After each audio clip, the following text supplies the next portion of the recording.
Good morning student, एक बार फिर से स्वागत है आपका आपके अपने इस ऑनलाइन प्लेटफॉर्म के ऊपर। प्रीवियस एपिसोड तक हमने अभिक्रिया की दर है वो प्रैक्टिकली तथ्यों से कैसे ज्ञात कर रहे थे उस चीज को पढ़ रहे थे, उस पर हमने एक क्वेश्चन कर लिया था।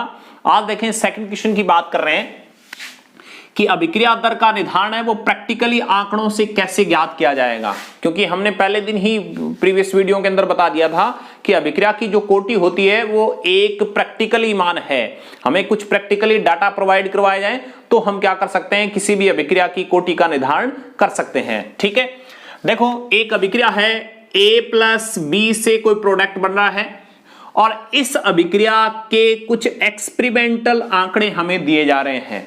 ठीक है, पहला एक्सपेरिमेंट ये किया गया कि A की सांद्रता को 0.5 रखा गया, B की सांद्रता को भी 0.5 रखा गया, तो अभिक्रिया की दर है वो 1.6 इंटू 10 की पावर -4 मोल पर लीटर सेकेंड इनवर्स आई। ठीक है, मात्रक की बात हम कर चुके हैं पीछे।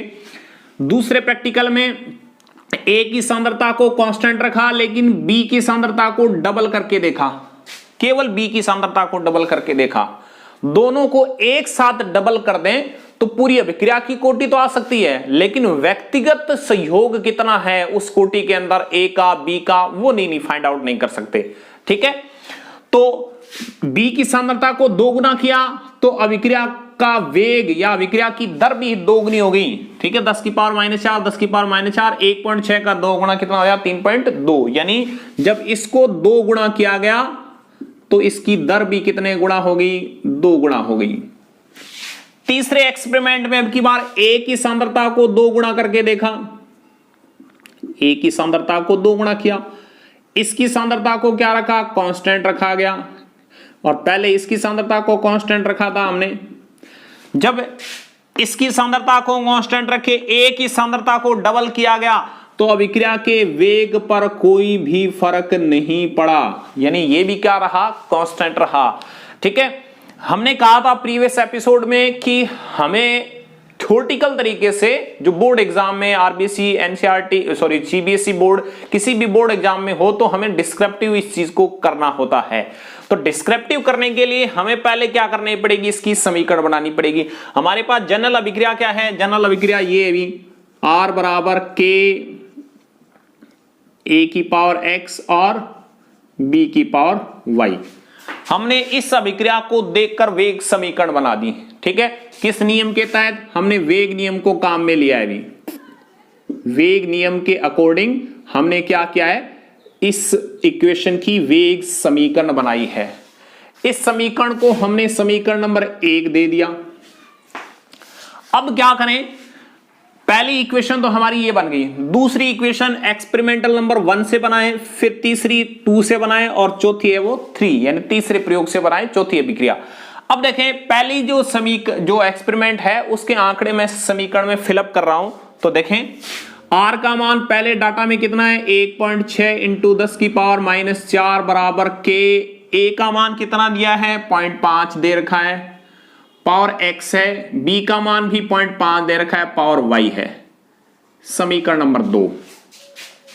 ठीक है, क्लियर है। फिर 2 नंबर प्रैक्टिकल से हम इक्वेशन बनाएंगे। वेग का मान दे रखा है, दर दे रखा है 3.2 इंटू 10 की power -4, K 0.5 power X 1.0 power Y, समीकरण नंबर 3। फिर लास्ट एक्सपेरिमेंट को देखकर और इक्वेशन बनाई कि वेग दे रखा है 10 की पावर -4 3.2 इंटू 10 की पावर -4 K, इसको 1.0 X और इसको 1.0 Y।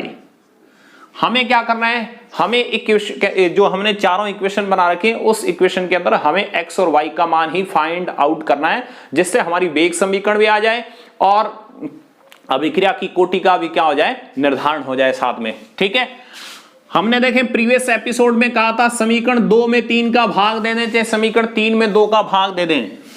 देखें इक्वेशन 3 में इक्वेशन 2 का भाग दे रहा हूं मैं, कैसे दे देना अपनी सुविधा के अनुसार जैसे भी हो। समीकरण 3 में 2 का, समीकरण 3 देखो ये है और समीकरण 2 ये है, एक को छोड़ दें, एक में तो लास्ट में मान रखेंगे हम।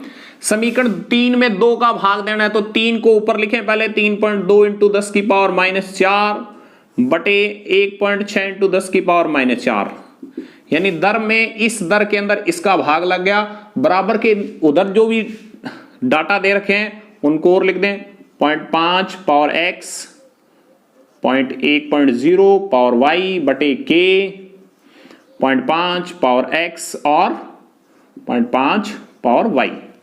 जो चीज कट रही है वो काट सकते हैं, हमने कहा था 10 की पावर -4 से 10 की पावर -4 कैंसिल आउट। 1.6 में 3.2 के अंदर 1.6 का भाग दिया तो कितनी बार गया, 2 बार गया। वेग व्यंजक से वेग व्यंजक कट गया, 0.5 की पावर x, 0.5 की पावर x बच गया। इधर ये, इधर क्या बचा है, इधर बचा है अभी 2 बराबर इधर 1 बटे 0.5, 1 बटे 0.5 या कुछ इस टाइप से भी लिख सकते हैं। पावर क्या लिख दूं, दोनों की इकट्ठी y, क्योंकि इसके ऊपर भी पावर y है और इसके ऊपर भी पावर क्या है, y है। ठीक है, अब 0.5 का अगर मैं 1 में भाग दूं तो 2 बार जाता है, तो क्या हो जाएगा, 2 बराबर 2 की पावर y। अब मैं इस y का मान कितना रखूं कि दोनों बराबर हो जाए, इधर भी 2 आ जाए और इधर भी ये 2 बन जाए, जो 2 लिखा हुआ है। ठीक है, तो 2 की पावर में कितना कर दूं, y का मान कितना रख दूं मैं, यहां पर 1 रख दें। y का मान अगर 1 रखेंगे तो 2 की पावर 1 का मतलब 2, और 2 इक्वेशन बराबर करने के लिए y की जो वैल्यू रखी है वो हमारे पास किसके रिस्पेक्ट में कोटि आ गई, b के सापेक्ष अभिक्रिया की कोटि कितनी है, 1, क्योंकि b के पावर में हमने y को लिख रखा है, तो हमारे पास y का मान आया, इसलिए b के सापेक्ष अभिक्रिया की कोटि कितनी आई, 1। अब देखें इक्वेशन 2 और 3 का काम हो गया। अब लास्ट जो 3 और 4 इक्वेशन है, इन दोनों को और आपस में भाग दे ले, किसी को कैसे दे सकते हैं, मैंने कहा आपकी मर्जी होगी। समीकरण 3 में ही समीकरण 4 का भाग दे दें। समीकरण 3 में समीकरण 4 का भाग देंगे तो देखो 3.2 इंटू 10 की पावर -4 बटे 3.2 इंटू 10 की पावर -4 बराबर के 0.5 की पावर x, 1.0 की पावर y बटे के 1.0 की पावर x और 1.0 की पावर y। क्लियर है यहां तक? ठीक है, जो चीज कट रही है उसको काट दें, 3.2 से 3.2 यानी ये एक बार कट गया, k से k कैंसल, 1 की पावर y, 1 की पावर y कट गया। ठीक है, केवल x वाली टर्म बची है। इधर क्या बचा है, इधर 1 बचा है, 1 बराबर 0.5 बटे 1.0 की पावर क्या, x। इसको सोल्व करना चाहें तो थोड़ा सा सोल्व कर लें इसको, 1 बराबर 1 बटा 2 बन जाएगा जब आप काटेंगे इसको, तो पावर क्या हो जाएगा, x। मैं इस x का मान क्या रखूं कि दोनों साइड में इक्वेशन बराबर हो जाए। जैसे यहां फॉर्मेट लगाया था ठीक वैसा ही यहां लगाना है। अगर मैं सपोज करूं x का मान, प्रीवियस एपिसोड में आपको बता चुके हैं इस टाइप की कंडीशनों के लिए, x का मान अगर मैं 0 रख दूं तो यहां x का मान 0, और 0 का मतलब किसी की पावर अगर 0 हो तो उसका मतलब क्या होता है, 1, यानी 1 के बराबर 1 हो जाएगा। यानी इधर तो 1 था ही और इधर 1/2 की पावर हमने क्या कर दिया, 0 कर दिया, और किसी की पावर 0 का मतलब क्या होता है, 1 होता है। तो 1 के बराबर 1, यानी x का मान कितना आया है हमारा, 0, y का मान कितना आया है, 1। अगर क्वेश्चन में ये पूछ ले a के सापेक्ष अभिक्रिया की कोटि क्या है, यानी a के ऊपर क्या लगा रखा आपने, x, तो x का मान कितना है, 0, इसका मतलब a के सापेक्ष अभिक्रिया की कोटि कितनी है, 1 है। b के सापेक्ष अभिक्रिया की कोटि कितनी है, 1 है, सॉरी x के सापेक्ष 0 है और b के सापेक्ष अभिक्रिया की कोटि कितनी है, 1।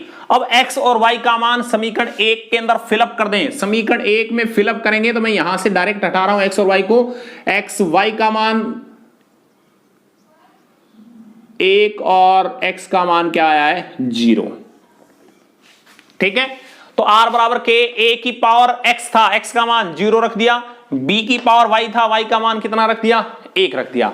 हालांकि इस जो टर्म को हमने लिख रखा है इसका कोई मीन नहीं है, इसका अर्थ कितना बनेगा, केवल 1 बनेगा, क्योंकि किसी की पावर 0 का मतलब हम बता चुके हैं क्या होगा, 1 होगा। इसका मतलब a पर इस अभिक्रिया का वेग है, इस अभिक्रिया की दर है, वो डिपेंड नहीं कर रही है, केवल किस पर डिपेंड कर रही है, वो b पर ही निर्भर कर रही है। ठीक है, तो इस टाइप से प्रैक्टिकली आंकड़े अगर आपको क्वेश्चन में दिए जा रहे हैं तो आप चारों की इक्वेशन, ये 4 इक्वेशन बना के कि समीकरण 2 में 3 का या 3 में 2 का भाग या 3 में 4 का या 4 में 3 का भाग देके आपको x और y की वैल्यू निकालनी है और उस x और y की वैल्यू को किसके अंदर फिलअप करना है, समीकरण नंबर 1 के अंदर फिट करेंगे हम। ठीक है, अब देखें ये तो प्रैक्टिकली आंकड़े आपको दिए जा रहे हैं, आपको डिस्क्रिप्टिव बोर्ड एग्जाम के लिए इस टाइप से हमें तैयार करना होता है। कई बार क्या है, कंपटीशन एग्जाम में कोटि पूछ लेता है कि एक की सांद्रता को डबल कर दिया जाए तो बताओ अभिक्रिया के वेग पर क्या फर्क पड़ेगा। तो उसके लिए एक ट्रिकली मेथड क्या है वो देखें। ट्रिक के द्वारा हम किसी अभिक्रिया की कोटि का निर्धारण कैसे करेंगे, एक ट्रिकली तरीका देखें क्या है। ट्रिक ये है कि आपको किसी क्वेश्चन के अंदर सांद्रता 2 गुने करने का फॉर्मेट दे रहा है। वो ये कह रहा है कि किसी अभिक्रिया की सांद्रता में ए की सांद्रता 2 गुनी कर दी जाए, बी की 2 गुनी कर दिया जाए, सी की किसी की भी रिएक्टेंट की अभिकारक की सांद्रता को क्या कर दिया जाए, 2 गुना कर दिया जाए। अभिक्रिया में ए की सांद्रता को 2 गुना किया तो दर भी कितने गुना बता रहा है, वो 2 गुना बता रहा है। ये वो लैंग्वेज के अंदर होगा, हमें फॉर्मेट वो अभिक्रिया वाला बनाने की जरूरत नहीं है जब हम किसी कंपटीशन एग्जाम के लिए इस चीज को सोल्व कर रहे हैं। तो जब ए की सांद्रता को 2 गुना किया गया तो दर कितने गुना हुई, 2 गुना। जब ए की सांद्रता को 2 गुना किया गया तो दर कितने गुना हुई, 4 गुना। 2 गुना किया गया तो 8 गुना, 3 गुना किया गया तो 9 गुना। जब सांद्रता को 1/2 गुना किया गया तो 1/4 गुना है वो अभिक्रिया की दर हो गई। जब अभिक्रिया को 4 गुना किया गया, ए की सांद्रता को 4 गुना किया गया तो दर है वो कितने गुना हुई, 2 गुना हुई। और इसी तरह लास्ट अगर सांद्रता ए की सांद्रता को 2 गुना किया तो अभिक्रिया की दर है वो आधा हो गई, यानी 1/2 गुना हो गई। अब देखें आपको क्या करना है, पहली कंडीशन ये देखनी है कि अभिक्रिया में ए की सांद्रता यानी जिसके संदर्भ में आप कोटि निकाल रहे हैं, जैसे मैं ए मान रहा हूं, मैं ए के रिस्पेक्ट में अभिक्रिया की कोटि देख रहा हूं, तो ए के रिस्पेक्ट में बात करनी है। जितने गुना किया गया है उतनी संख्या को लिखें इसके बराबर। एक बार 2, 2, 3, 1/2, 4 और 2। ठीक है, हमें पता है कि इसको 2 गुना किया गया तो एक बार यहां 2 लिखा है हमने अपनी। ठीक है, यहां 2 गुना, यहां भी 2 गुना, यहां 3 गुना तो 3 गुना, 1/2, 1/2, 4, 4 और 2, 2। ये एक तरह से हमारे आधार बन गए। आधार का मतलब क्या है मेरा, कि इनके ऊपर मैं कुछ पावर लगाऊंगा। अब ये जो हमने लास्ट में लिखे हैं इनके ऊपर, इसका मतलब किसी संख्या के ऊपर पावर है, इसका मतलब वो नीचे वाली संख्या आधार बन जाती है। तो आधार तो हमारा क्या रहेगा किसी क्वेश्चन के अंदर, कि जो सांद्रता कितने गुना कर रहा है, ए की सांद्रता को जितने गुना कर रहा है वो संख्या हमारी क्या होगी, आधार होगी। अब देखें इस 2 के ऊपर मैं कितना लगाऊं कि रिजल्ट 2 ही आ जाए। इस 2 के ऊपर कितना लगाया जाए कि रिजल्ट कितना आ जाए, 2 आ जाए। अगर मैं 2 की पावर कितना लगा दूं, 1 लगा दूं, तो मुझे पता है कि रिजल्ट 2 आ जाएगा। इस 2 के ऊपर कितना लगाऊं कि रिजल्ट 4 आ जाए, इसके ऊपर मैं पावर में कितना लगा रहा हूं, 2 लगा रहा हूं। इस 2 के ऊपर कितना लगाऊं कि रिजल्ट कितना आ जाए, 8 आ जाए। 2 की पावर 3 लगाऊंगा, मुझे पता है तभी 8 बनेगा वो। ठीक है, इस 3 के ऊपर कितना लगाऊं कि 9 बन जाए, 3 के ऊपर 2 लगाऊंगा तभी तो 9 बनेगा। ठीक है, इस 1/4 के बराबर करना है किसको, 1/2। 1/2 के ऊपर मैं कितना लगाऊं कि वो 1/4 बन जाए। अगर मैं इसकी पावर 2 कर दूं तो मुझे पता है ये 1/4 बन जाएगा, क्योंकि 1 की पावर 2, 2 की पावर 2, 2 दूनी 4, 1/4 हो जाएगा। अब इस 4 के ऊपर मैं कितना लगाऊं कि ये 2 बन जाए। अब 4 पे 2 बनाना है हमें। 4 को 2 बनाने के लिए मैं इसके ऊपर घात 1/2 लगा दूं, या मैथ की भाषा में कहते हैं 4 का रूट कर दें हम। 4 का रूट कितना आएगा, 2। रूट का मतलब होता है 1/2। ठीक है, अब देखें इस 2 के ऊपर कितना लगाऊं कि वो 1/2 बन जाए। इस 2 के ऊपर मुझे कितना लगाना है, -1 लगा दूं तो मुझे पता है वो 1/2 बन जाएगा। ठीक है, सबसे पहले क्या देखना है कि जैसे सांद्रता कितने गुना किएगी, 2 गुना, तो इसका मतलब आधार हमारा 2 बन गया। अब वो ये कह रहा है सांद्रता 2 गुनी की गई तो अभिक्रिया का वेग 8 गुना बढ़ा। अब इस 2 के ऊपर कितना लगाया जाए कि हमारा 8 बन जाए, वही हमारा रिजल्ट होगा। अब आपने पावर में कितना लगाया, 1, तो अभिक्रिया की कोटि 1। आपने पावर में कितना लगाया, 2, तो अभिक्रिया की कोटि 2। पावर में कितना लगाया, 3, तो अभिक्रिया की कोटि कितनी, 3। पावर में कितना लगाया, 2, तो अभिक्रिया की कोटि कितनी, 2। पावर में कितना, 2, अभिक्रिया की कोटि भी कितनी, 2।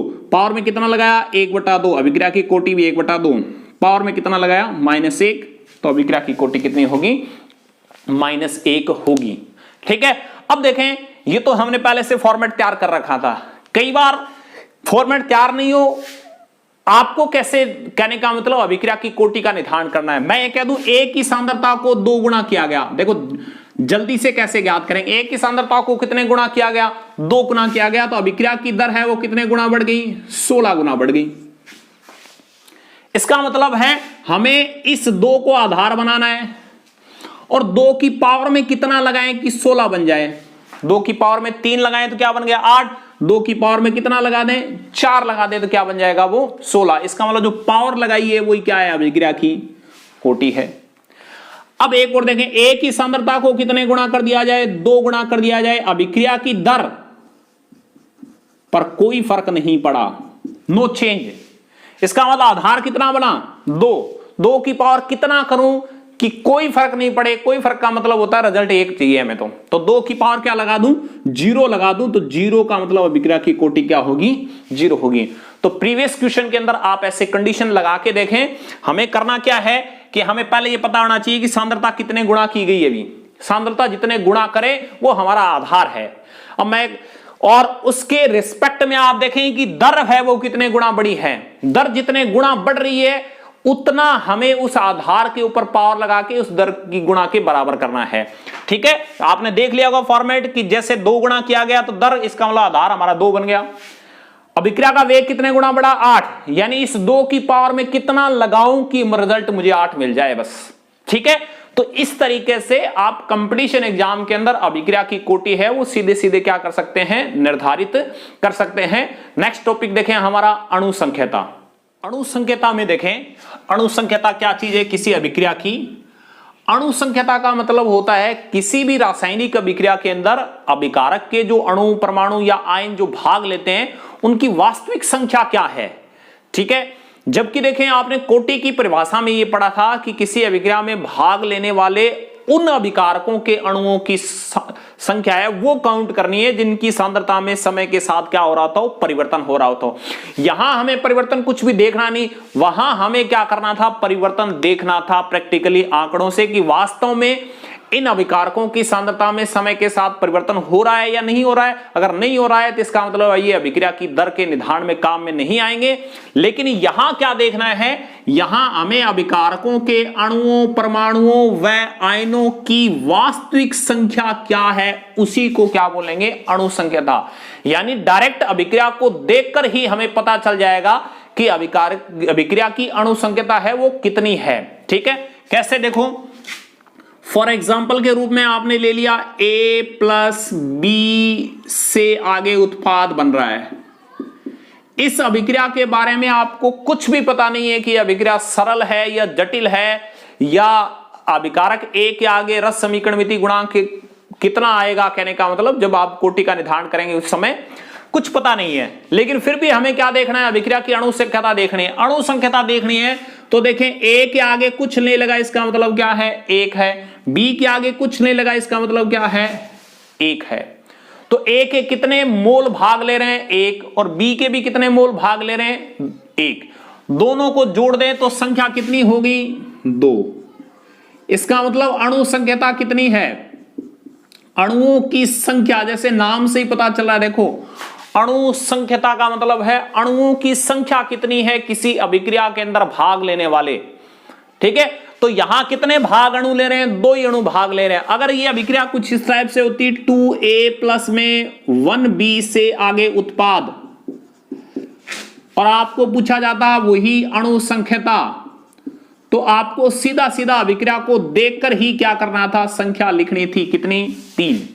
2 प्लस 1 यानी 2 तो A के हैं और 1 B का है, टोटल कितनी? 3। इसका मतलब डायरेक्ट अभिक्रिया को देखकर ही आप अणु संख्यता का निर्धारण कर सकते हैं। लेकिन मुझे इस अभिक्रिया की कोटि पूछ ले तो मेरा उत्तर नॉट प्रेडिक्टेबल, यानी मैं ज्ञात नहीं कर सकता इसको। अगर मुझे दूसरे अभिक्रिया की भी कोटि पूछ ले तो नॉट प्रेडिक्टेबल, यानी मैं ज्ञात नहीं कर सकता। ज्ञात इसलिए नहीं कर सकता कि इस अभिक्रिया के बारे में मुझे यह पता नहीं है कि अभिक्रिया सिंपल है या कॉम्प्लेक्स है, पहली बात। दूसरी बात, इस अभिक्रिया के मेरे पास प्रैक्टिकली डाटा नहीं है, जो कि इसी एपिसोड में आपको करवाए हैं, एक प्रीवियस एपिसोड के अंदर भी करवाए हैं। जब तक आपके पास प्रैक्टिकली डाटा नहीं होंगे तब तक आप किसी अभिक्रिया की कोटि के बारे में नहीं बता सकते। तो यहां अभिक्रिया की कोटि का मान हम फाइंड आउट नहीं कर पा रहे हैं, जबकि अणु संकेता डायरेक्ट अभिक्रिया को देखकर बता रहा हूं कि कितने मॉलिक्यूल वास्तव में भाग ले रहे हैं, वही क्या है, अणु संकेता है। एक अभिक्रिया और देखें, H2O2 से H2O प्लस में हाफ O2, ये एक अभिक्रिया है। ये अभिक्रिया एक सरल अभिक्रिया होती है। हमने पहले ही मान लो इसको नाम दे दिया, क्या, सरल अभिक्रिया। और सरल अभिक्रिया आपने प्रीवियस एपिसोड के अंदर पढ़ा है कि सरल अभिक्रिया की खास बात होती है कि वो एक ही पद में क्या होती है, संपन्न होती है। और उस पद में जितने आपको मॉलिक्यूल दिखाई दे रहे हैं, जितनी संख्या आपको दिखाई दे रही है, वो ये अभिक्रिया की क्या होती है, कोटि होती है। अगर मैं इसकी वेग समीकरण बनाऊं, मुझे पता चल गया ये अभिक्रिया सरल है, तो R बराबर के, यहां तक तो सभी में सेम रहेगा। अब देखें H2O2 की सांद्रता की पावर, हम पहले x लगाते थे क्योंकि हमें पता नहीं था कि x का मान कितना आएगा, लेकिन अभिक्रिया सरल है तो सरल अभिक्रिया में जितना आगे स्टोइकियोमेट्री कोफिशिएंट लगा है उतना ही हम पावर में लिखते हैं। इससे हमें पता चला कि पावर में आपने टोटल पावर कितनी लगाई है, तो वो क्या हो जाएगी, अभिक्रिया कोटि। अभिक्रिया कोटि का मान कितना आ गया, 1। ठीक है, अब पूछ ले आपको अणु संख्या कितनी है इस अभिक्रिया की, तो आप देखें कितने अणु भाग ले रहे हैं, एक ही अणु भाग ले रहा है, इसका मतलब अणु संख्या भी कितनी है, 1 है।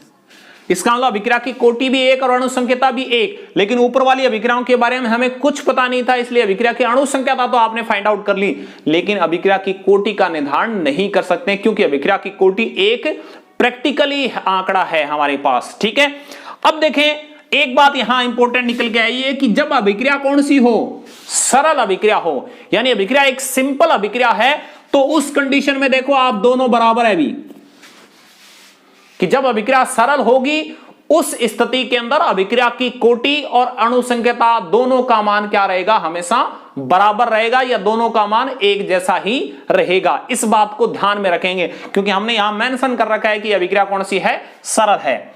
नेक्स्ट एग्जांपल और देखें, 2HI 2 ट्राई H2 प्लस में I2 से। ठीक है, अभिक्रिया क्या है, ये एक सरल अभिक्रिया है। सरल अभिक्रिया है तो वेग क्या बनेगी, समीकरण R बराबर के HI की पावर कितना, 2। ये बन गई वेग समीकरण।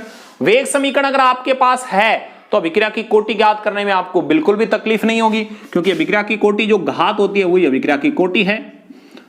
तो अभिक्रिया का ऑर्डर क्या हो जाएगा, अभिक्रिया की कोटि क्या हो जाएगी, 2। अणुओं की संख्याता, या जिसको हम अणु संख्याता बोलते हैं, अणुओं की संख्या, अणु संख्याता कितनी, 2, यानी दोनों क्या है, बराबर, क्योंकि अभिक्रिया क्या थी, सिंपल रिएक्शन थी। नेक्स्ट तीसरा example, CH3COO C2H5 ethyl acetate. Ethyl acetate का मैं जल अपघटन करवा रहा हूं, H2O और H2O हमने आधिक्य में ले रखा है, और आगे बना CH3COOH प्लस C2H5OH। ठीक है, यानी जो एथिल एसीटेट था उस एथिल एसीटेट का हमने क्या करवाया, जल अपघटन करवाया। जल अपघटन करवाते आगे क्या बना, एसिटिक अम्ल प्लस में एथिल एल्कोहल बना। अब देखें मैं इसकी वेग समीकरण बना रहा हूं। वेग समीकरण जब बनाई गई तो वेग समीकरण में कुछ इस टाइप से देखने को मिला, ये वेग समीकरण आई इसकी।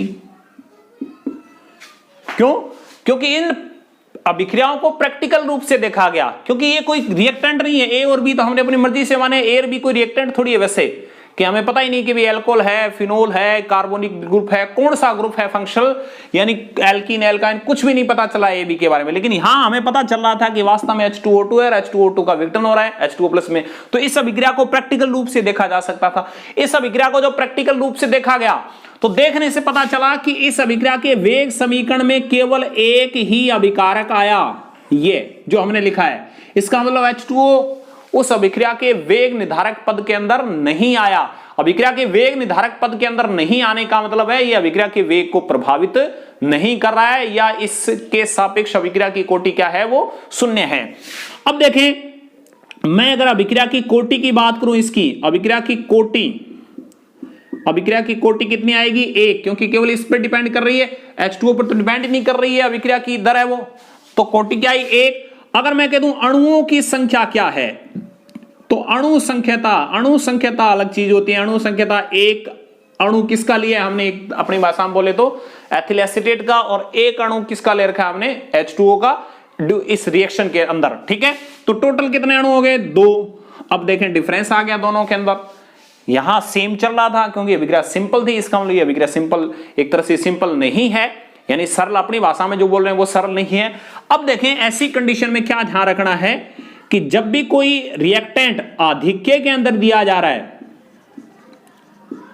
ठीक है, हमने यहां किसको आधिक्य में ले रखा है, H2O को, कि जब भी किसी अभिक्रिया के अंदर कोई भी अभिकारक है वो आधिक्य में दिया जा रहा है, तो वो अभिक्रिया के अंदर उसकी सांद्रता में जो परिवर्तन हो रहा है समय के साथ वो नगण्य माना जाता है, क्योंकि ये तो बहुत माइनर क्वांटिटी के अंदर है और ये बहुत ज्यादा क्वांटिटी के अंदर है, ठीक है। मैं कह दूं कि अपने सिंपल कहावत बोलते हैं कि समुद्र में से अगर 1 चम्मच पानी निकाल लिया जाए बाहर, तो इसका मतलब समुद्र की जो टोटल अमाउंट है उसके ऊपर कोई वॉल्यूम है जो उसके ऊपर कोई फर्क पड़ने वाला नहीं है, क्योंकि नगण्य के बराबर है। वही बात यहां कर रहे हैं कि यहां एथिल एसीटेट है, वो तो माइनर क्वांटिटी में था, उसकी सांद्रता तो काउंट होगी क्योंकि वो तो अकेला ही था, लेकिन H2 है वो क्या ले रखा है हमने, एक्सिस में ले रखा है, यानी बहुत ज्यादा मात्रा में ले रखा है। तो बहुत ज्यादा मात्रा में लेने के कारण इस अभिक्रिया के अंदर सांद्रता में जो परिवर्तन हो रहा है वो H2O की सांद्रता में जो परिवर्तन है वो नगण्य माना जाएगा, और इसकी सांद्रता में परिवर्तन है वो नगण्य नहीं माना जाएगा। जिसकी सांद्रता में समय के साथ परिवर्तन होगा यानी काउंटिंग में होगा वो तो वेग समीकरण में आ जाएगा, लेकिन इसकी सांद्रता में समय के साथ परिवर्तन है वो नगण्य माना गया, इसलिए हमारी वेग समीकरण के अंदर H2 है वो देखने को नहीं मिला। अब देखें दूसरी इंपॉर्टेंट बात कि अभिक्रिया की कोटि कितनी आई, 1, अणु संख्यता कितनी आई, 2। इन दोनों एग्जांपल में देखें अभिक्रिया की कोटि और अणु संख्यता क्या थी, सेम। यहां कोटि और अणु संख्यता क्या थी, सेम। यानी सेम कब होगी, जब अभिक्रिया क्या हो, सरल हो। लेकिन जब सेम नहीं होगी तब की बात कर रहे हैं, इंपॉर्टेंट इक्वेशन है, ध्यान रखना। जब अभिक्रिया की कोटि और अणु संख्यता का मान समान नहीं हो तो उन अभिक्रियाओं को बोला जाता है छद्म कोटि अभिक्रिया।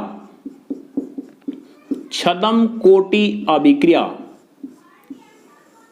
सूडो ऑर्डर रिएक्शन जिनको बोलते हैं, छद्म कोटि अभिक्रिया बोलते हैं, या इस अभिक्रिया को बोला जाता है छद्म एकाणुक अभिक्रिया। लेकिन सभी जो इस टाइप की रिएक्शन होगी, इस टाइप का मतलब मेरा क्या है कि अभिक्रिया की कोटि और अणु संख्यता जिनकी एक जैसी नहीं हो, ठीक है। यहां चलो 1 2 आ रही है, किसी की 1 0 भी आ सकती है, किसी की 1 3 भी आ सकती है, किसी की 2 3 भी आ सकती है, अलग अलग आएगी। तो अभिक्रिया की कोटि और अणु संख्यता जब अलग अलग हो तो उस अभिक्रिया को क्या बोलेंगे, छद्म कोटि अभिक्रिया बोलेंगे। क्लियर है। दूसरी इंपॉर्टेंट बात कि इस अभिक्रिया की कोटि कितनी है, 1 है। अगर अभिक्रिया की कोटि 1 हो और अणु संख्यता 2 हो, अणु संख्यता फिर 2 हो, चाहे उसके अंदर मैं कह दूं 0 1 2 कुछ भी हो, अभिक्रिया की कोटि कितनी है, 1, तो उस अभिक्रिया को बोलेंगे छद्म एकाणुक अभिक्रिया।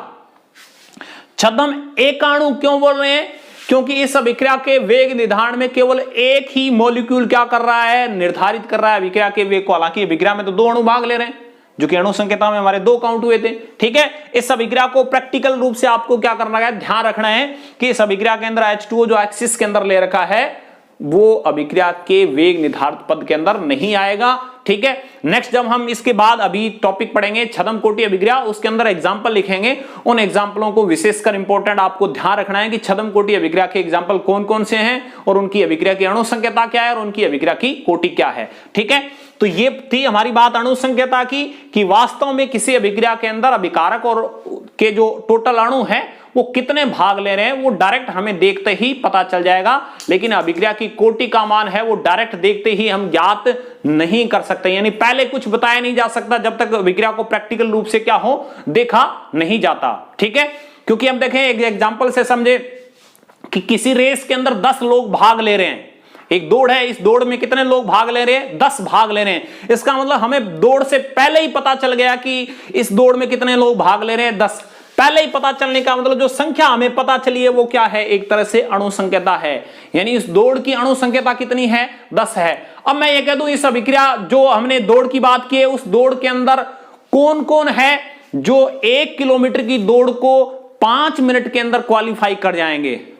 ठीक है, हमने कहा 10 लोग भाग ले रहे हैं उस दौड़ के अंदर, तो इसका मतलब अणुओं की संख्या कितनी है, 10 है। अब अगर वो दौड़ नहीं भी हो तो हमें इतना तो पता है कि ये अभिक्रिया ये जो दौड़ है वो 10 लोगों की चल रही है। इसका मतलब हम डायरेक्ट देखकर बता रहे हैं कि इसमें 10 लोग पार्टिसिपेट कर रहे हैं, लेकिन पहले हमें उन 10 में से ये पता नहीं है कि कौन है जो 1 किलोमीटर की दौड़ को 5 मिनट में पार कर देगा। कुछ जरूरी तो नहीं कि वो 10 के 10 है वो सारे पार कर पाएंगे, जितने पार करेंगे इसका मतलब 10 में से 4 लोग ये जो 1 किलोमीटर की दौड़ को 5 मिनट में पार कर पाए, इसका मतलब वो 4 ही अभिक्रिया की कोटि में निर्धारित होंगे। इसका मतलब अभिक्रिया की कोटि कितनी होगी, 4, अणु संख्यता कितनी थी, 10। इसका मतलब जब तक हमने उन 10 लोगों को दौड़ा के नहीं देखा, प्रैक्टिकल रूप से दौड़ा कर नहीं देखा, तब तक हमें पता नहीं चला कि कौन है वो विनर होगा और कौन है वो लूजर होगा। इसलिए अणु संख्यता तो डायरेक्ट देखते ही पता चल जाएगी हमें कि अभिक्रिया की अणु संख्यता कितनी है, जबकि अभिक्रिया की कोटि है वो क्या था, एक प्रायोगिक मान था। नेक्स्ट देखें छद्म कोटि अभिक्रिया। छद्म कोटि अभिक्रिया की अभी हमने देखें बात की है कि ऐसी अभिक्रिया जिनकी अणु संख्यता और अभिक्रिया की कोटि क्या हो, भिन्न भिन्न हो, या मैं कह दूं अलग अलग हो, एक जैसी होगी तो इसका मतलब वो छद्म कोटि अभिक्रिया नहीं है, वो एक सिंपल अभिक्रिया की बात होगी। लेकिन अणु संख्यता और अभिक्रिया की कोटि में अंतर हो या कह दो भिन्न भिन्न हो, तो इसका मतलब वो अभिक्रिया कौन सी अभिक्रिया कहलाएगी, छद्म कोटि अभिक्रिया कहलाएगी। एग्जाम के पॉइंट ऑफ व्यू से इंपॉर्टेंट रिएक्शन है ये अभिक्रिया है छद्म कोटि अभिक्रिया, कि जिसकी अणु संख्यता और कोटि क्या हो, अलग अलग हो, वो अभिक्रिया कौन सी कहलाएगी, छद्म कोटि अभिक्रिया कहलाएगी। एग्जाम्पल की बात करें तो पहला एग्जाम्पल तो हमने अभी लिया है, वो था एथिल एसीटेट का जल अपघटन, C2H5 प्लस H2O, H2O है वो हमें एक्सिस में दे रखा है, आगे CH3COOH एसिटिक एसिड प्लस में एथाइल अल्कोहल। ठीक है, इस अभिक्रिया की वेग समीकरण क्या बनाई थी हमने, R बराबर K CH3COO C2H5, ये वेग समीकरण थी। ठीक है, ध्यान रखना ये कोई मेरी तरफ से नहीं बनाई है, ये प्रैक्टिकल रूप से इस अभिक्रिया की वेग समीकरण होती है। ठीक है, जब इस अभिक्रिया को प्रैक्टिकल रूप से देखा गया तो इसकी वेग समीकरण है वो ये आई। इस वेग समीकरण से हमें कुछ डाटा मिले। अभिक्रिया कोटि का अगर मैं निर्धारण देखूं तो अभिक्रिया की कोटि है वो कितनी आई, 1। क्यों, क्योंकि अभिक्रिया कोटि कैसे ज्ञात की जाती है, जब हमें वेग समीकरण मिल जाए तो वेग समीकरण के अंदर अभिकारकों के पदों की जो घात है, इसकी घात देखो 1 है। टोटल अणुओं की संख्या की बात करें तो अभिक्रिया की अणु संख्यता होगी, अणु संख्यता कितनी है, 2, क्योंकि एक अणु तो एथिल एसीटेट का भाग ले रहा है और दूसरा अणु किसका भाग ले रहा है, H2O का भाग ले रहा है। ठीक है, पहला एग्जांपल आपको ये ध्यान रखना है। दूसरा एग्जांपल H2 प्लस में Cl2 प्रकाश की उपस्थिति में 2HCl गैस में। ठीक है, H2 प्लस में Cl2 से क्या बन रहा है, 2HCl। ये अभिक्रिया भी जब प्रैक्टिकल रूप से इस अभिक्रिया की वेग समीकरण देखी गई तो H2 के रिस्पेक्ट में भी कोटि 0 और Cl2 के रिस्पेक्ट में भी अभिक्रिया की कोटि 0। इस अभिक्रिया का मतलब है कि इस अभिक्रिया का वेग जो है वो न तो H2 की सांद्रता पर डिपेंड कर रहा है, न Cl2 की सांद्रता पर डिपेंड कर रहा है। ठीक है, तो उस कंडीशन में अभिक्रिया की जब कोटि आई, इसकी अभिक्रिया कोटि कैसे ज्ञात करते हैं कि ये वेग समीकरण आई और H2 की पावर 0, Cl2 की पावर 0 और किसी की पावर 0 का मतलब 1 होता है। इसका मतलब यहां दोनों का कोई मीन नहीं है, एक तरह से मीन नहीं है, तो अभिक्रिया की कोटि कितनी है यहां पर, 0, क्योंकि ये 0 और ये 0 दोनों जोड़ेंगे तो अभिक्रिया की कोटि क्या आएगी, 0। अणु संख्यता की बात करें तो अणु संख्यता की बात करें तो अणुओं की संख्या तो 2 है जो अभिक्रिया में भाग ले रही है, H2 और Cl2। H2 और Cl2 है वो 2 क्या कर रहे हैं, इस अभिक्रिया के अंदर अणु भाग ले रहे हैं, तो अणु संख्यता तो कितनी आई, 2। अभिक्रिया की कोटि प्रैक्टिकल रूप से कितनी आई है, 0। एक तीसरा एग्जांपल और देखें इसका,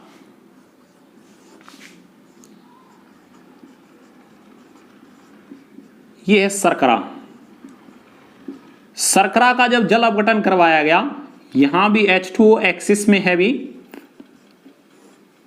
तो C6H12O6 प्लस C6H12O6, दोनों के अणु सूत्र तो सेम ही लिखे हैं हमने, लेकिन ये चीज अलग अलग है, एक तो ग्लूकोज है और एक क्या है, फ्रक्टोज है। अब देखें, जब इसकी वेग समीकरण देखी गई तो इसकी वेग समीकरण ये मिली भी, C12H22O11। इसका मतलब है कि यहां जो है वो एक्सिस में था H2O, वो एक्सिस वाला H2O है, वो वेग समीकरण में नहीं आया, और यहां भी H2O किस में ले रखा है हमने, एक्सिस में ले रखा है, इसका मतलब वेग समीकरण के अंदर नहीं आया। तो अभिक्रिया की कोटि की बात करें तो कितनी, 1। अणु संख्याता की बात करें तो कितनी, 2। यानी ये फॉर्मेट और ये फॉर्मेट एक जैसा ही आया। क्यों आया? क्योंकि उसके अंदर एक मॉलिक्यूल ऐसा था जो क्या था, आधिक्य में ले रखा था, और आधिक्य में अगर लिया जाएगा तो वो क्या करेगा, अभिक्रिया के वेग निर्धारक पद के अंदर काउंट नहीं होगा, या अभिक्रिया के दौरान उसकी सांद्रता में जो परिवर्तन हो रहा है वो परिवर्तन क्या माना जाता है, नगण्य माना जाता है। ठीक है, कई बार ऐसी कंडीशन पूछ लेता है कि एक अभिक्रिया है जिसकी अणु संख्याता तो कितनी है, 2 है, लेकिन उस अभिक्रिया की जब कोटि देखी गई तो अभिक्रिया की कोटि 1 मिली, तो वो कौन सी कंडीशन है जिसकी वजह से अभिक्रिया की अणु संख्याता तो 2 थी लेकिन अभिक्रिया की कोटि 1 आई। तो उस कंडीशन को हम लिखेंगे कि अभिक्रिया में अणु तो 2 भाग ले रहे थे, लेकिन दोनों में से कोई एक मॉलिक्यूल ही या एक अणु ही क्या कर रहा था, अभिक्रिया के वेग निर्धारक पद के अंदर काउंट हो रहा था, दूसरा नहीं हो रहा था, क्योंकि दूसरा है वो क्या था, आधिक्य के अंदर लिया गया था। यानी दूसरी कंडीशन या शर्त पूछे कि वह आवश्यक शर्त क्या होगी जिसमें अभिक्रिया की अणु संख्या 2 आए, अभिक्रिया की कोटि 1 आए, तो हम ये कहेंगे कि दोनों मॉलिक्यूल में से एक मॉलिक्यूल ऐसा होगा जो अभिक्रिया के अंदर एक्सिस के अंदर लिया गया है या आधिक्य के अंदर ले रखा है। ठीक है, ये तीनों एग्जाम्पल इंपॉर्टेंट है छद्म कोटि अभिक्रिया में। सिंपल बोर्ड एग्जाम में आ जाता है क्वेश्चन कि छद्म कोटि अभिक्रिया को उदाहरण सहित बताइए। छद्म कोटि का मतलब होता है जिसकी अणु संख्याता और कोटि एक जैसी नहीं हो, वो छद्म कोटि अभिक्रिया है। एग्जाम्पल एथिल एसीटेट का जल अपघटन है, प्रैक्टिकल रूप से देखा गया तो ये अभिक्रिया की कोटि और अणु संख्याता मिली, H2+ में Cl2 0 और 2, और इक्सु शर्करा का जो जल अपघटन करवाया गया तो अभिक्रिया की कोटि 1 और अणु संख्याता कितनी, 2। ठीक है, तो ये था छद्म कोटि अभिक्रिया के बारे में। ठीक है, अभी हमने प्रीवियस एपिसोडों के अंदर अभिक्रिया की कोटि को भी पढ़ लिया और अभिक्रिया की अणु संख्याता को भी क्या कर लिया, हमने पढ़ लिया। ठीक है, उन दोनों से हम नेक्स्ट एपिसोड के अंदर अभिक्रिया की कोटि और अणु संख्याता दोनों के अंदर कंपैरिजन देखेंगे, यानी तुलनात्मक रूप से देखेंगे, अध्ययन करेंगे कि अभिक्रिया की कोटि क्या चीज होती है और अभिक्रिया की अणु संख्याता क्या होती है। इसलिए आप लास्ट के दो प्रीवियस वीडियो आपको करवाए गए हैं, पार्ट नंबर 5 और ये पार्ट नंबर जो 6, उनको ढंग से देखें। आज के लिए इतना ही, घर पर रहें, सुरक्षित रहें, धन्यवाद।